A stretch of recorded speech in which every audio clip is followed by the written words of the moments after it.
When King Midas was granted one wish by the Greek gods, he asked that everything he touched be turned to gold, as he changed his garden, furniture, and whole palace into gold. However, he quickly noticed the error of his wish, as everything, including his food, was solidified into shiny gold.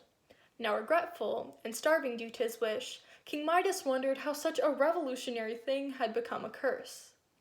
King Midas was granted the power of turning anything he wanted into gold, yet he abused this power and turned everything he didn't want to into gold as well. But consider this. How does the story of King Midas relate to the excessive use of plastic among humans today? Now, everything we touch doesn't turn into gold, but it turns to be contaminated by the plastic that we pollute our environment with. While convenience was our wish in the form of plastic, the convenience of lighter packaging has come at the cost of our natural foods, marine life, and more. So today I will be discussing the many negative effects of plastic pollution and 2 current solutions helping to reduce it, using biodegradable alternatives and community cleanups. Good afternoon, everyone. My name is Gelasia, and as a teenager who is a part of the cleanup generation, I know that our generation and those beyond are going to have to address what plastic is doing to the world we live in. Not only because this has become a very relevant issue among today's youth, but because of how it negatively affects whole ecosystems, down to our health. This is a problem of now, and it's time that we address this issue, before the story of King Midas becomes ours. I hope this information will make you aware of how plastic pollution is an issue much larger than perceived, and help you to take appropriate action on how to combat its effects. While we all know that plastic pollution has huge negative impacts on the environment, there are current solutions helping to reduce it, such as biodegradable alternatives and community cleanups. Since its development in 1907, plastic has become a revolutionary material we inevitably use in our everyday lives, as its versatility makes up for a majority of products we use for both convenience and need at a cheap cost, whether that be the Ziploc bags you use for your school lunch, or the extra packaging from your last Amazon delivery. But for the sake of convenience, the discovery of such technology has consumed our environment, polluting ecospheres and living organisms, including you and me. Around the world, we have greatly contributed to this issue through excessive use and discarding of plastic, which in turn seeps into our natural foods and consequently our stomachs. In a 2019 study, the University of Newcastle found that American individuals alone dispose of 48 pounds of plastic annually. That's 4 full-size trash cans per person. Now, you wouldn't eat 50 credit cards a year either. So why is it acceptable that humans ingest 250 grams of that same plastic already? Meanwhile, the plastic we dispose of also comes to the expense of other living organisms' health and their habitats as well. And as the EPA and National Geographic have found, the throwing away of more than 3.5 million tons of plastic globally has found its way into our soils and oceans, destroying fields of crops for underdeveloped countries that depend on it, and starving more than 260 species of marine life by filling their stomachs with nothing more than hard plastic bottle caps. And by 2050, the World Economic Forum estimates that we'll have more plastic in the ocean instead of fish. Can you imagine going fishing only to find oceans full of water bottles and grocery bags? But we know that plastic is affecting marine life. But how about us? When these microplastics are consumed by marine life and dispersed in soil, they release several harmful toxins sourced from plastic production that is then found in your dinner. These toxins include lead, mercury, and phthalates, which saturate several of our natural foods as found by the Biological Sciences Department of RS Publishing. But can you imagine that the things once found in household cleaning products are now found in every 8 out of 10 babies as a result of plastic? Plastic is not biodegradable, and what we discard of without ever thinking of never actually disappears, but instead turns into millions of microplastics over the course of 1,000 years, which seep into our natural foods such as tea bags, salt, and seafood, making its way into nature's ecosystems and our bodies. Humans are turning almost everything we did not intend to into plastic.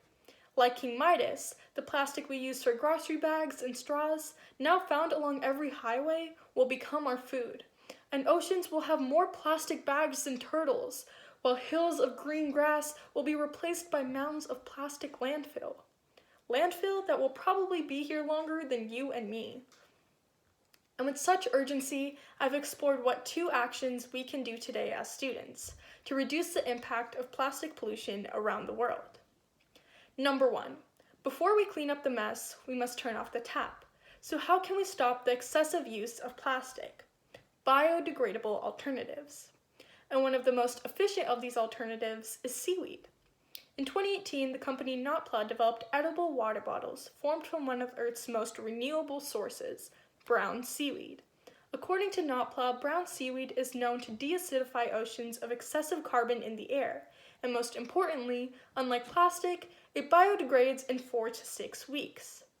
This is a beginning to the end of plastic usage. It has developed into packaging for takeout food, everyday items, and heat lining. But as teens, what can you do with your dollar?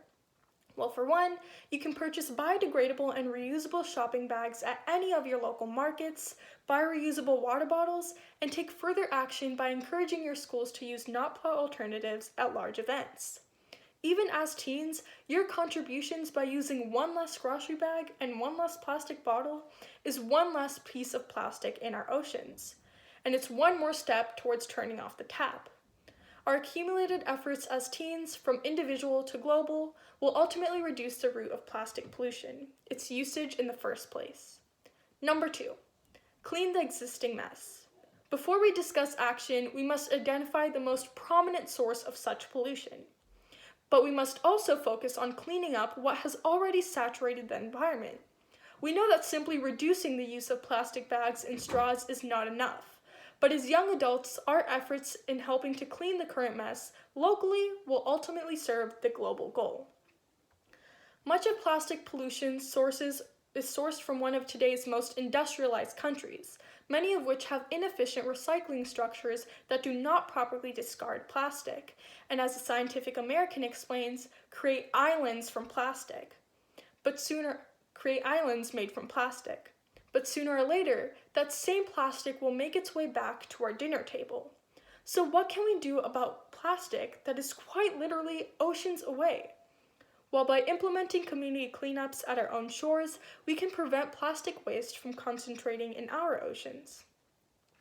The Rotary Club, an international service organization, has created changes in Holland by creating the initiative End Plastic Soup, which focuses on reconstructing recycling structures in local areas while organizing large community cleanups.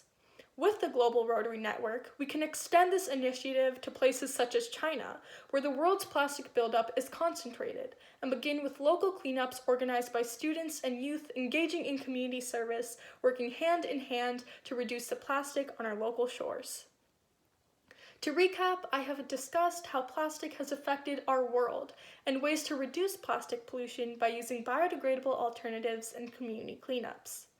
In conclusion, we must recognize our own power in the choices we make, whether that be using 1 less plastic bag or volunteering at your community park on the weekend. Plastic pollution has had several negative effects on the environment, but there are current solutions we can engage in as students to help reduce it, such as biodegradable alternatives and community cleanups.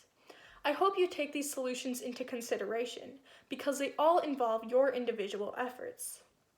Together, by working hand in hand to clean our shores and introduce alternatives to plastic, we can avoid the story of King Midas. While he could have solved his problem by limiting his power to only what he wanted to turn into gold, humans can limit their plastic waste, so that we can prevent our world, unlike King Midas, from turning into plastic. Thank you.